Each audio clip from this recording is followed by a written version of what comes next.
Hello everybody at Corpus Christi School. This is our final Wellbeing Wednesday by Mrs Parsons. We're going to begin with a prayer. In the name of the Father, and of the Son, and of the Holy Spirit. Prayer to end a school year.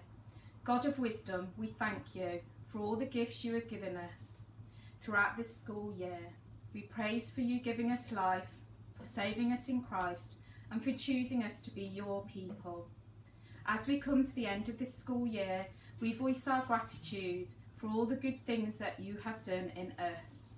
And we praise for you all who have shared in the work of this school. We ask you to bless them in your love and give them refreshment and peace.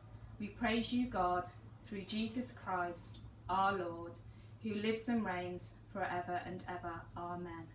In the name of the Father, the Son, the Holy Spirit. As we approach the end of the school year, many of us are filled with mixed emotions. Some of us are reflecting on the year gone by. Some of us will be sad to say goodbye to our teacher from this year. Some of us will be frustrated that the year didn't end as we expected. Some of us will be looking forward with excitement at the thought of returning to school to see friends and meet our teachers. How are you feeling?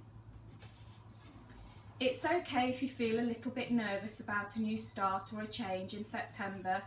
Most of your teachers do too.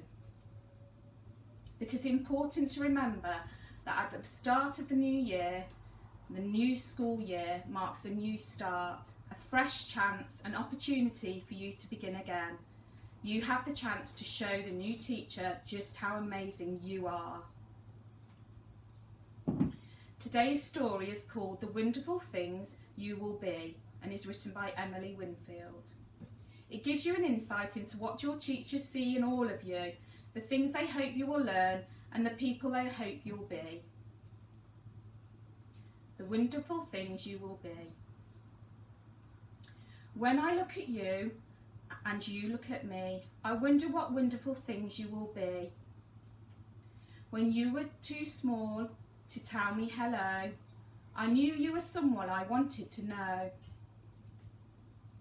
For all of your tininess couldn't disguise a heart of emotions and wild and wise. This is the first time there's ever been you, so I wonder what wonderful things you will do. Will you stand up for good by saving the day? Or play a song along only you know how to play? Will you tell a story that only you know?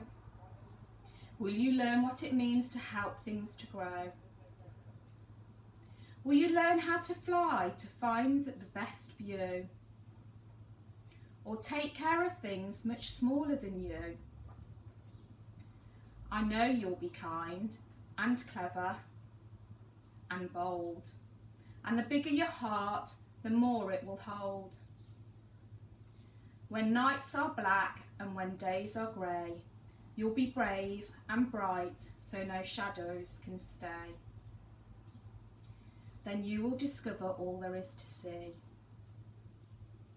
and become anybody that you'd like to be. And then I'll look at you and you'll look at me, and I'll love you, whoever you've grown up to be. Remember, the new school year is a chance for you to showcase the wonderful person you are. Your new teacher will be your biggest supporter, and like we have heard in the story, has planned lots of opportunities to help you be the wonderful person that you are. It's okay to feel a little bit nervous. We all do when change occurs. But remember that your teacher will do everything they can to make you happy. They are all very excited to welcome you back and make new memories with you all in September. Let's reflect together. Wonderful. What wonderful things about you are you looking forward to sharing with your teacher in September? There's a challenge here for you. You could write a new teacher a postcard explaining all of the things that make you wonderful, so they know how They know what to expect to look out for in September. Don't forget to take a picture and send it to them via Facebook Messenger. And finally, everyone at school is excited for the new school year, and we can't wait to see what September brings. And suddenly, you just know it's time to start something new and trust the magic of new beginnings. Now, last time I shared a quote with you, and this time I've got another quote from the book, The Boy, the Mole, the Fox and the Horse. We have such a long way to go, sighed the boy. Yes, but look how far we have come, said the horse. And we really have all come very far. Now I've got a joke for you. Why did the student eat his homework? Because the teacher told him it was a piece of cake. It's a good day to have a great day. I want you all to stay safe, be positive, have fun. Enjoy the holidays.